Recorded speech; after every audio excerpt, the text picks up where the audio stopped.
Donc le BTS ESF, Économie sociale et familiale, est un diplôme de niveau 3, donc qui se déroule sur 2 ans. Les étudiants que nous recevons sont issus de plusieurs origines.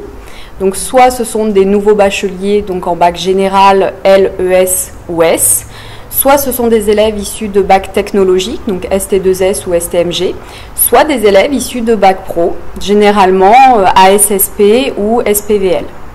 Nous recevons également des étudiants qui ont déjà fait une année après leur bac, donc soit en licence, soit en prépa concours, soit dans différents secteurs en lien ou pas avec le social. Lorsqu'un étudiant fait une demande donc, dans ce BTS, il passe par APB, comme toutes les demandes dans d'autres secteurs.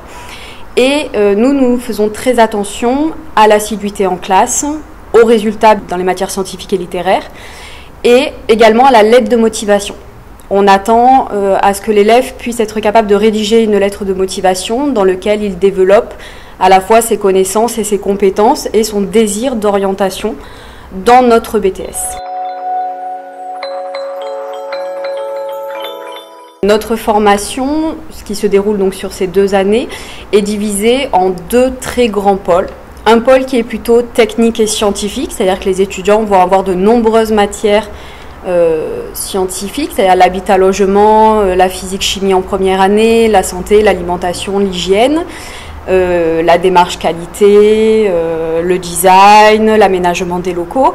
Et l'ensemble de ces matières scientifiques est articulé autour de la vie quotidienne. Donc, c'est-à-dire qu'on va vraiment pousser l'étudiant à analyser la vie quotidienne, à pouvoir après conseiller et animer des interventions, des animations dans ces domaines-là, en lien les unes avec les autres. Et on développe ça aussi au cours du diplôme. C'est-à-dire que les élèves ont des cours en classe entière, en TD et en TPVE. Ce qu'on appelle le TPVE, donc c'est le travaux pratiques à visée éducative.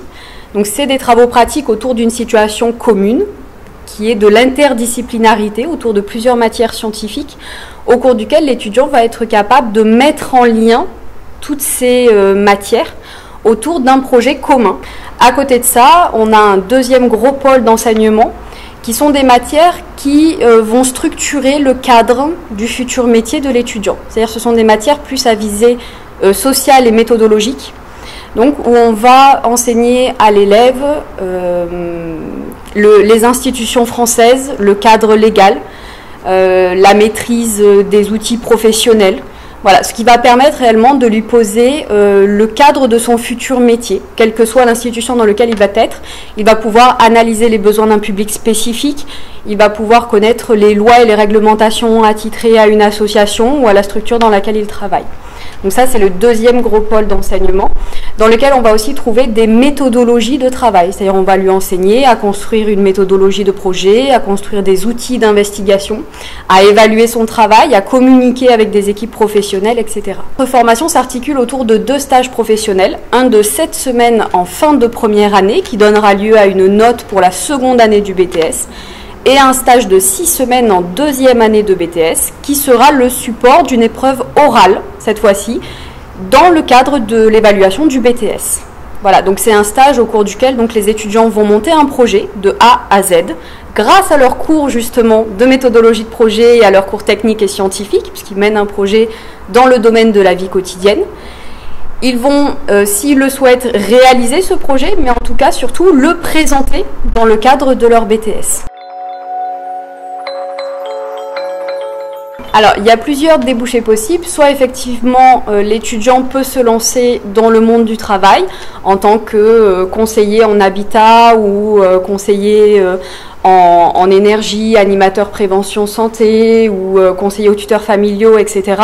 Mais il peut surtout se diriger vers une 3e année pour entrer donc en DE-CESF, donc en diplôme d'état de conseiller en économie sociale et familiale.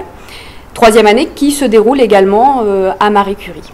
L'étudiant peut également faire une demande en fac, donc en licence professionnelle ou recherche, en sciences sanitaires et sociales ou dans un autre domaine lié à l'ensemble de ces savoirs pluridisciplinaires liés au BTS.